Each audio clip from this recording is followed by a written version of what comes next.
When I was 7 years old and my sister was just 5 years old, we were playing on top of a bunk bed. I was 2 years older than my sister at the time.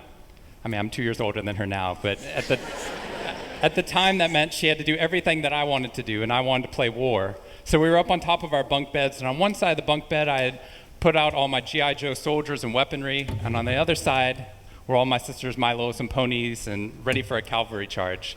There are differing accounts of what actually happened that afternoon, but since my sister is not here with us today, let me tell you the true story, which is my sister is a little bit on the clumsy side, and somehow, without any help or push from her older brother at all, suddenly Amy disappeared off of the top of the bunk bed and landed with this crash on the floor. And I nervously peered over the side of the bed to see what had befallen my fallen sister, and saw that she had landed painfully on her hands and knees on all fours on the ground. I was nervous because my parents had charged me with making sure that my sister and I played as safely and as quietly as possible. And seeing as how I had accidentally broken Amy's arm just 1 week before,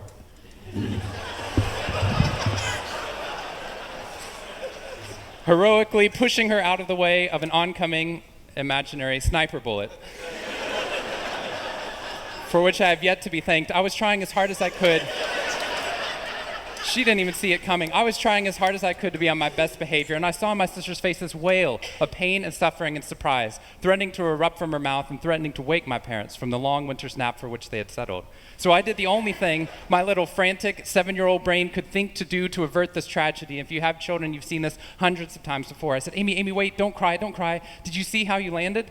No human lands on all fours like that. Amy, I think this means you're a unicorn. Now that was cheating because there's nothing in the world my sister would want more than not to be Amy the hurt 5-year-old little sister, but Amy the special unicorn. Of course, this was an option that was open to her brain at no point in the past. And you could see on my poor, manipulated sister's face conflict, as her little brain attempted to devote resources to feeling the pain and suffering surprise she just experienced, or contemplating her newfound identity as a unicorn. And the latter won out. Instead of crying, instead of ceasing our play, instead of waking my parents with all the negative consequences that would have ensued for me, instead, a smile spread across her face, and she scrambled right back up onto the bunk bed with all the grace of a baby unicorn. With one broken leg.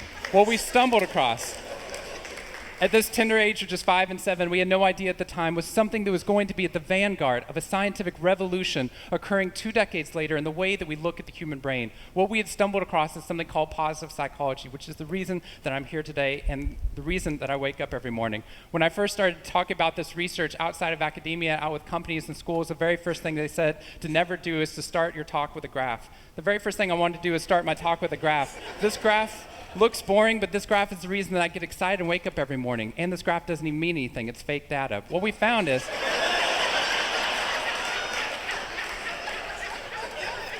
if I got this data back studying you here in the room, I would be thrilled because there's very clearly a trend that's going on there, and that means that I can get published, which is all that really matters. The fact that there's one weird red dot that's up above the curve, there's one weird in the room, you know who you are, I saw you earlier.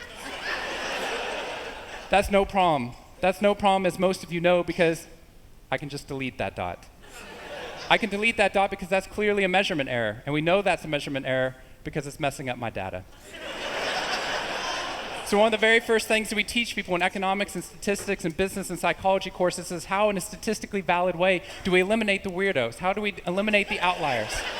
So that we can find the line of best fit, which is fantastic if I'm trying to find out how many Advil the average person should be taking, too. But if I'm interested in potential, if I'm interested in your potential or for happiness or productivity or energy or creativity, what we're doing is we're creating the cult of the average with science. If I ask a question like how fast can a child learn how to read in a classroom, scientists change the answer to how fast does the average child learn how to read in that classroom, and then we tailor the class right towards the average. Now, if you fall below the average on this curve, then psychologists get thrilled, because that means you're either depressed or you have a disorder or hopefully both. We're hoping for both because our business model is if you come into a therapy session with one problem, we want to make sure you leave knowing you have 10. So you'll keep coming back over and over again. We'll go back into your childhood if necessary, but eventually what we want to do is to make you normal again. But normal is merely average. And what I posit and what positive psychology posits is that if we study what is merely average, we will remain merely average. Then instead of deleting those positive outliers, what I intentionally do is come into a population like this one and says, why? Why is it that some of you are so high above the curve in terms of your intellectual ability, athletic ability, musical ability, creativity, energy levels, your resiliency in the face of challenge, your sense of humor? Whatever it is, instead of deleting you, what I want to do is study you. Because maybe we can glean information, not just how to move people up to the average, but how we can move the entire average up at our companies and schools worldwide. The reason this graph is important to me is when I turn on the news, it seems like the majority of the information is not positive. In fact, it's negative. Most of it's about murder, corruption, diseases, natural disasters, and very quickly, my brain starts to think that's the accurate ratio of negative to positive in the world. What that's doing is creating something called the medical school syndrome, which if you know people who have been to medical school during the first year of medical training, as you read through a list of all the symptoms and diseases that could happen, suddenly you realize you have all of them. I have a brother-in-law named Bobo, which is a whole other story. Bobo married Amy the unicorn. Bobo called me on the phone from Yale Medical School. And Bobo said, "Sean, I have leprosy." Which even at Yale is extraordinarily rare. But I had no idea how to console poor Bobo because he had just gotten over an entire week of menopause. See, what we're finding is it's not necessarily the reality that shapes us, but the lens through which your brain views the world that shapes your reality. And if we can change the lens, not only can we change your happiness, we can change every single educational and business outcome at the same time.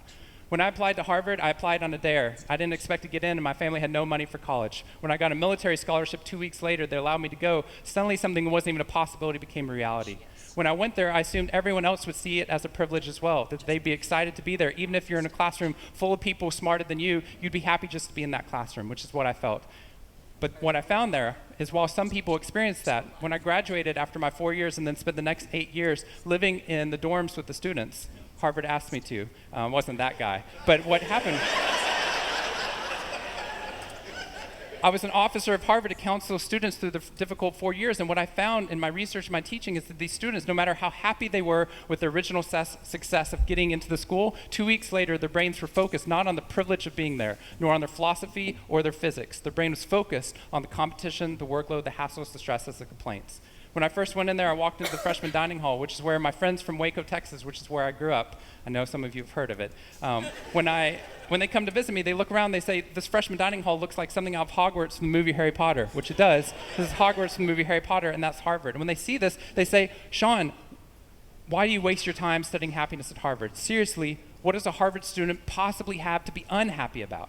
Embedded within that question is the key to understanding the science of happiness. Because what that question assumes is that our external world is predictive of our happiness levels. When in reality, if I know everything about your external world, I can only predict 10% of your long-term happiness. 90% of your long-term happiness is predicted not by the external world, but by the way your brain processes the world. And if we change it, if we change our formula for happiness and success, what we can do is change the way that we can then affect reality. What we found is that only 25% of job successes Only 25% of job successes are predicted by IQ. 75% of job successes are predicted by your optimism levels, your social support, and your ability to see stress as a challenge instead of as a threat. I talked to a boarding school up in New England, probably the most prestigious boarding school, and they said, "We already know that." So every year, instead of just teaching our students, we also have a wellness week, and we're so excited. Monday night, we have the world's leading expert coming in to speak about adolescent depression. Tuesday night is school violence and bullying. Wednesday night's eating disorders. Thursday night is illicit drug use. And Friday night, we're trying to decide between risky sex or happiness. I said, that's most people's Friday nights.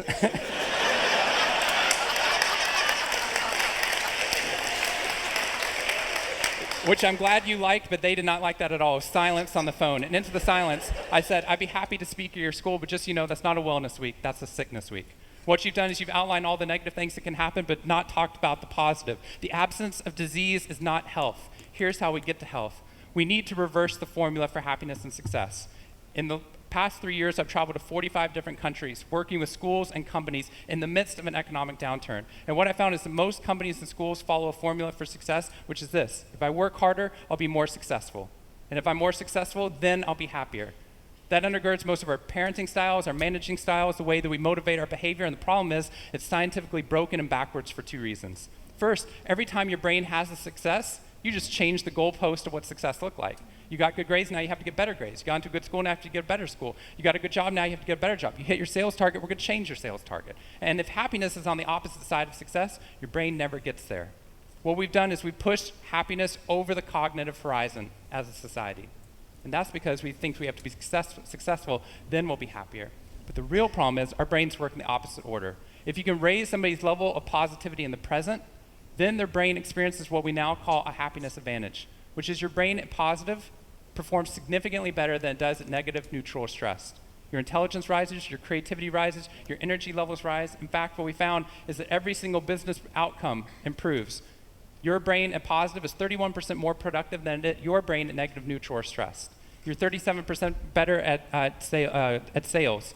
Doctors are 19% faster, more accurate at coming up with the correct diagnosis when positive instead of negative, neutral, or stressed, which means we can reverse the formula. If we can find a way of becoming positive in the present, then our brains work even more successfully, as we're able to work harder, faster, and more intelligently. What we need to be able to do is to reverse this formula so we can start to see what our brains are actually capable of. Because dopamine, which floods into your system when you're positive, has two functions. Not only does it make you happier, it turns on all the learning centers in your brain, allowing you to adapt to the world in a different way. We've found that there are ways that you can train your brain to be able to become more positive. In just a 2-minute span of time, done for 21 days in a row, we can actually rewire your brain, allowing your brain to actually work more optimistically and more successfully. We've done these things in research now in every single company that I've worked with, getting them to write down 3 new things that they're grateful for 21 days in a row, 3 new things each day. And at the end of that, their brain starts to retain a pattern of scanning the world not for the negative, but for the positive first. Journaling about one positive experience you've had over the past 24 hours allows your brain to relive it. Exercise teaches your brain that your behavior matters. We find that meditation allows your brain to get over the cultural ADHD that we've been creating by trying to do multiple tasks at once, and allows our brains to focus on the task at hand. And finally, random acts of kindness or conscious acts of kindness. We get people, when they open up their inbox, to write one positive email praising or thanking somebody in their social support network. And by doing these activities and by training your brain, just like we train our bodies, what we found is we can reverse the formula for happiness and success, and in doing so, not only create ripples of positivity, but create a real revolution. Thank you very much.